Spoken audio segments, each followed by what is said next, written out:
So this video is basically entirely just an excuse for me to yap about why I think being a cinematographer is a cool idea. I'll be looking at why and how a cinematographer does their job, what it actually is, because it's kind of a misconception about it, but the main thing I want to look at is how. That's the whole premise of this video. I want to look at how a cinematographer does their job, with what stuff do they use, and what are some of the really cool things that they do that not a lot of people realise.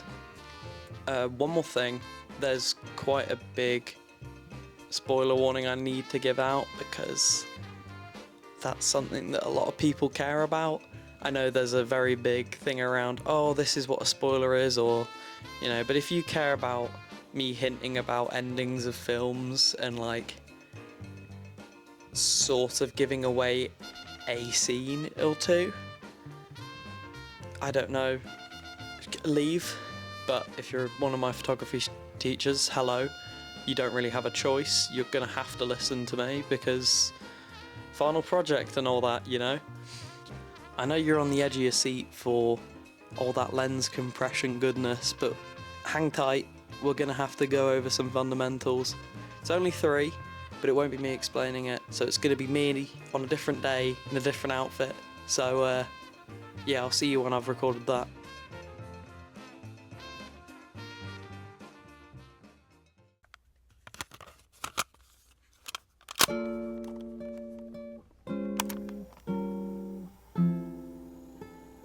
A quick disclaimer, a lot of these rules, quotation marks, are meant to be broken. They're important, but only if you want to have a baseline idea of what looks good. You know, you can do what you want, and a lot of the films that use these, or first used these, people thought, yeah, they were crazy for it, but it's what a lot of people follow now. It's become a standard, so these are good techniques to follow, but also come up with your own stuff. Firstly, composition is quite important.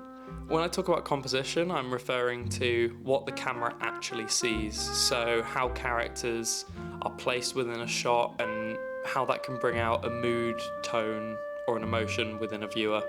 So a really good example of this that I like to bring up is a dolly zoom. And if you don't know it by a name, you've definitely seen it before. What I'm talking about are those shots in films where the character gets hit with a bit of information and it's something they didn't know before and it's super shocking. So you get this shot where the camera zooms in on their face and they go all bright-eyed, and the background seems to do this weird thing that you've never seen before where it sort of compresses and goes upwards almost. But it works really well to show how shocked a character is without another character going, look how shocked that guy is, you know? So it's a really great way of visually storytelling just an emotion, and I think it works really well.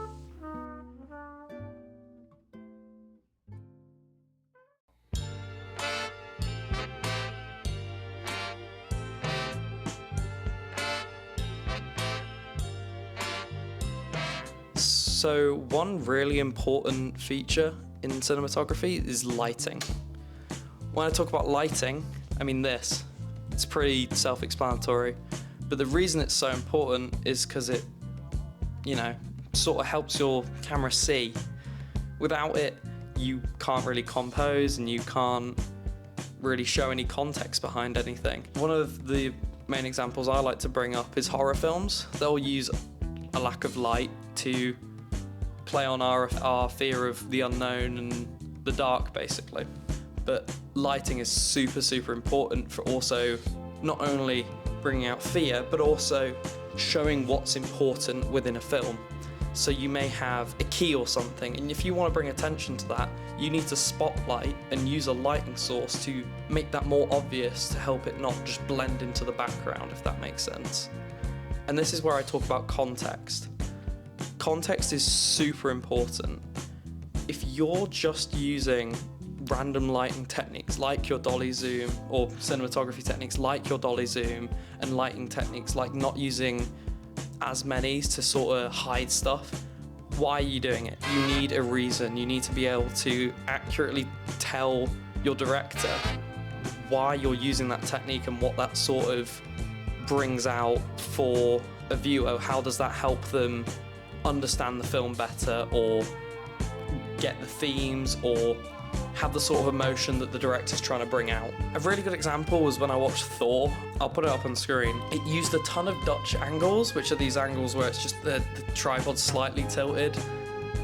And I have no clue why, because they never sort of release this tension that a Dutch angle builds up. It's supposed to sort of, oh, everything's off balance. I sort of feel uneasy. They never released anything, you know. There was no point where that all broke and it went into chaos. It was just tension for the sake of it. I came out of that film being like, why have they done that? It makes no sense. And that's what I mean when I say context is super important too, on top of your lighting, because you won't be able to push your themes of your film very well if you're just throwing out these techniques without being able to link them to showing off or enhancing your film.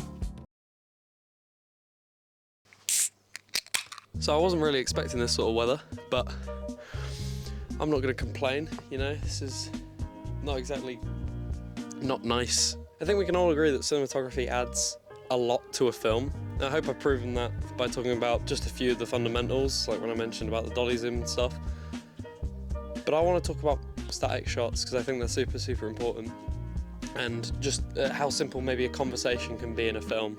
When I mention a conversation, what I'm trying to get at is what actually makes the conversation look like the two characters are actually talking. Because a lot of the times they're not. A lot of the time there might be even different rooms, for example.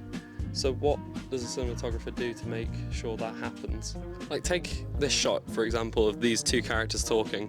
Why doesn't it look cinematic? Well, a lot of it has to do with negative space. So negative space would be this area, and what this actually does is it creates basically an open area that the character is looking at, so you're expecting something to be there, and when it cuts back the negative space is reversed, and it helps to make the shot look more cohesive, and it makes it look like they're actually speaking to one another. So we can get more complicated and a lot more nerdy, frankly.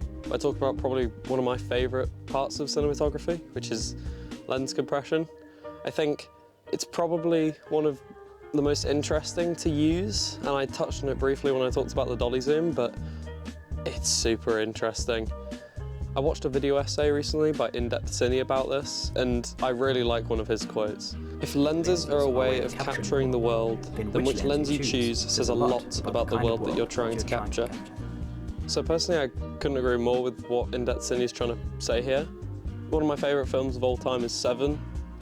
If you've seen it, you probably know why. So most of the film is actually shot on a 27 prime lens. This means that 90% of the film, you're looking at it as what we would consider a standard lens. So that ranges anywhere from about 24 to 50, and you could push it to about 85. But what Fincher actually does is super interesting with this. You get used to the 27 prime, you get used to seeing it as your eyes would see it, you feel like you're there. However, towards the end of the film, there is these two shots when a very, very large metaphorical bombshell has been dropped on one of our main characters. And that change really strikes anyone watching it. They notice it instantly, even if it's just subconsciously. You end up feeling incredibly ill. You go back and forth between this super zoomed in telephoto lens and this super wide out, nearly a fisheye lens. Now what this helps to do is it creates this distortion between the two characters, and this is finally where I get to talk about lens compression. So lens compression is basically how a background responds to a focal length change, and this can vary between your different lens standard sizes. So you have standards, wide angles, and telephotos. So with wide angle lenses, you get distortion in the corners of your images mostly, and you get this weird effect where everything seems stretched around the characters. Faces are less compressed in this, and backgrounds feel shorter almost. Standards is what people are used to. Obviously, Going from a 24 to an 85, you will see a little change. You will see reduced stretching in the edges of your film. You'll also see a more compressed face. But telephotos is where the compression really starts to be apparent. Switching between these two shots back and forth makes it super obvious what the changes are, but you can see how the characters' faces are just punched in and out and in and out, and it's very, very jarring. So to recap the general idea, if you're wanting to present something as distorted, like someone's drunk or angry, use a fisheye. The distortion makes it so everything feels really far away, and some of the examples that I've done before have worked really, really well. If you're wanting to present something as normal or create a sense of safety, use standard size lenses because that's what we're used to. And if you want to present something as large and at a grander scale, use a telephoto. They usually compress your images and make it so things are super, super tall. So apart from a really weird quirk that cinematographers tend to take advantage of with lenses, what else adds to the experience of watching a film? Or what can a cinematographer add to the experience of a film? Because if you wanted to, you could read a book. If you wanted to, you could read a screenplay for a film. I mean, take a look at La La Land's final scene. The amount of emotion in here, without the cinematographer or any sort of storyboarding, is immense. It's crazy how much emotion there is just among these words. So what I want to explore is what the actual difference is between something like this and the final product, so this.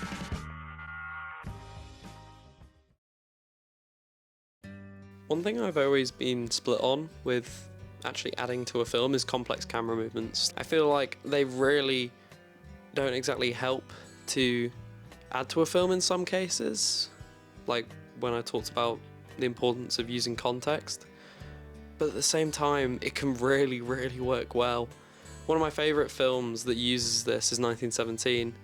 When it came out, it was really indecisive. Roger Deakins put his heart and soul into it, I think, but a lot of people thought that the use of the one take was unnecessary. And granted, every film has its flaws, but I thought that 1917 was a very, very effective film at being able to show what a cinematographer can do.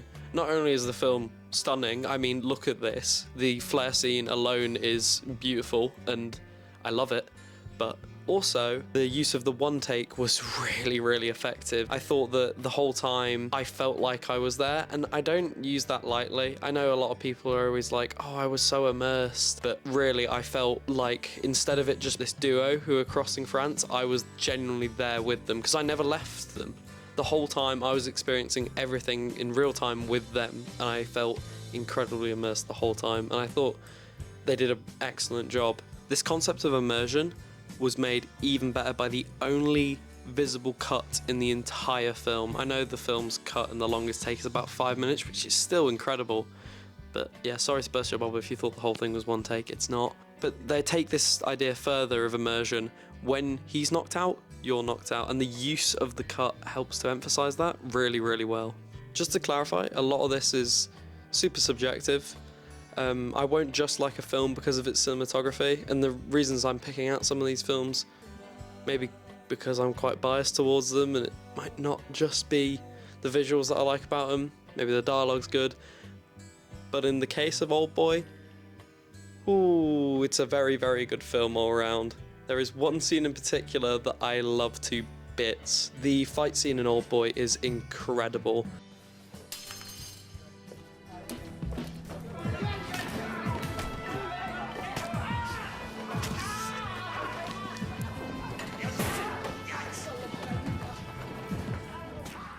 Just to clarify, I'm on about the 2003 version, not the 2015 version. Never watch that, please.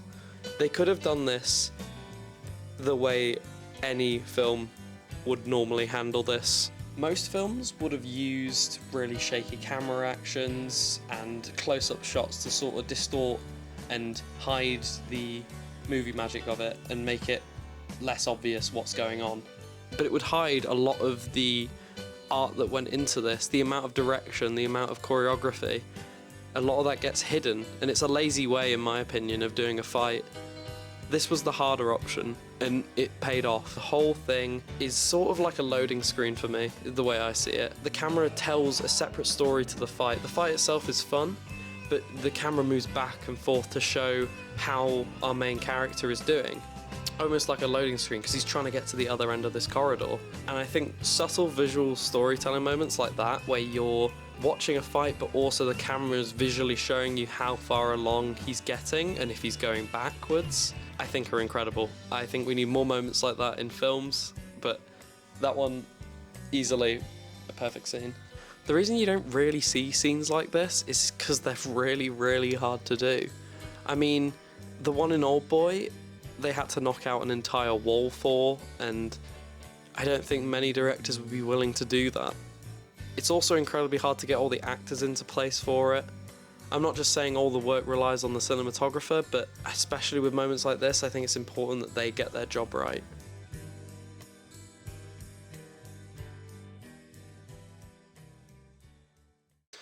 So I think ultimately a lot of this links back to the idea of showing and not telling. I hate using that because it's really unhelpful advice and it doesn't really get you anywhere. But I think what people are trying to say is don't always write dialogue.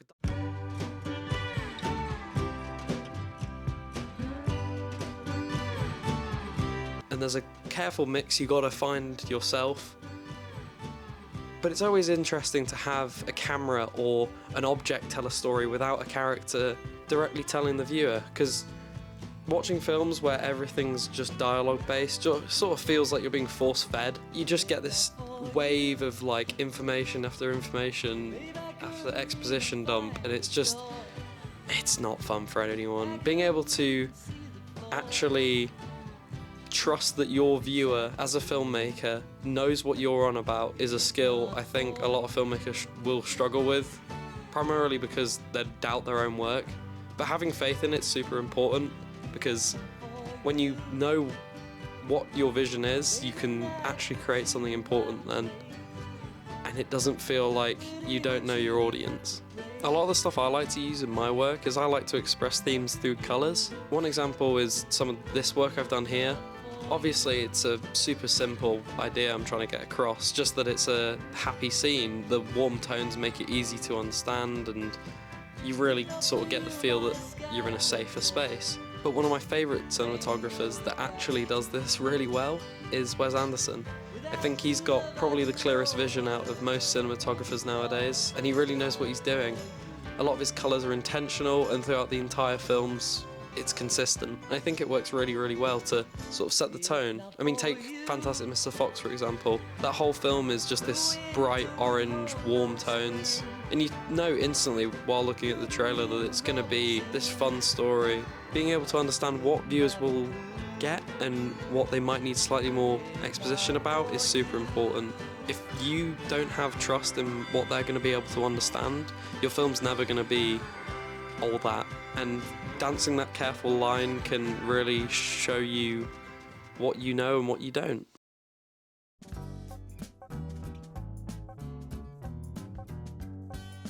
Personally, I think it's not exactly a one-size-fits-all when it comes to filmmaking and cinematography in general.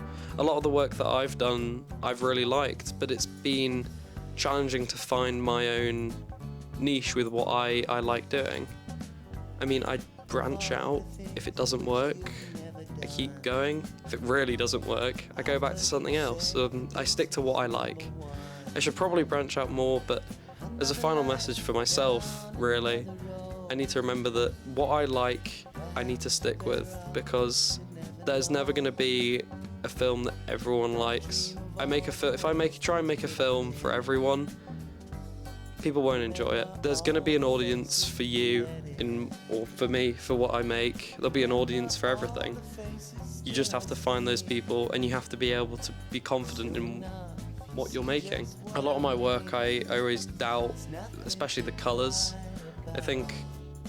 Sometimes I think it looks a bit childish, but I look back on it after a week and I love the way it looks. I'm really happy with a lot of my photography and recently my cinematography. I think that as a final message to anyone who listened to a thing I said, I'd say engage with different art forms.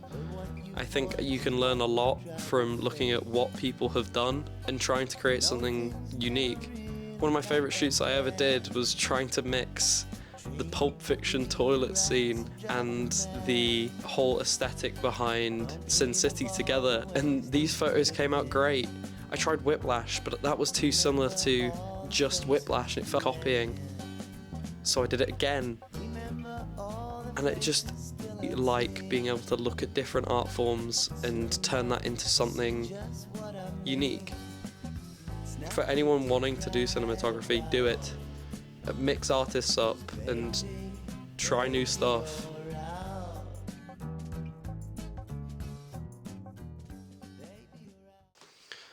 Well, that got pretentious, didn't it? Towards the end at least. Thank you for watching.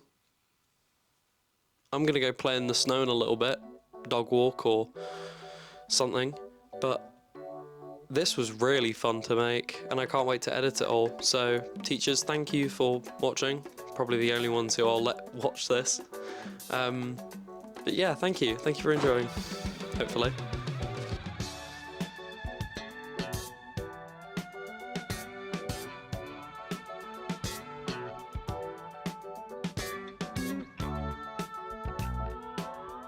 Oh, no, I'll do the disclaimer bit separate. What am I doing? Okay. That's a good one. I like that. Yeah.